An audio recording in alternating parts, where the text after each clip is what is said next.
இன்றைக்கு இந்த சத்தத்தை கேட்கிற யாரோ ஒரு தேவனுடைய பிள்ளை இதே சூழ்நிலையில நீங்க இருக்கலாம்.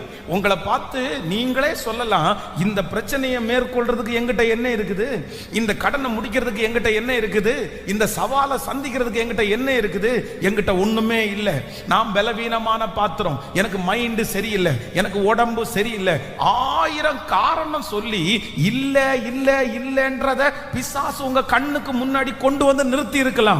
ஆனா ஆண்டவர் இன்றைக்கு தீர்க்கதரிசியின் மூலமாய் பேசினது போல கர்த்தர் உங்கள்கிட்ட கேட்கிறாரு, இல்ல உங்ககிட்ட இருக்கிறதை கொண்டே உங்களை கொண்டே. ஹல்லேலூயா, ஆமென். இது தீர்க்க தரிசனமான வார்த்தை. கர்த்தர் வாக்கு கொடுக்கிறார். இல்ல உங்கள்கிட்ட கர்த்தர் அந்த அபிஷேகத்தை வச்சிருக்கிறாரு, அந்த தைரியத்தை வச்சிருக்கிறாரு, அந்த சவாலை சந்திக்க கூடிய பலத்தை உங்களுக்குள்ள வச்சிருக்கிறாரு. கர்த்தர் வாக்கு கொடுக்கிறார். உலகமே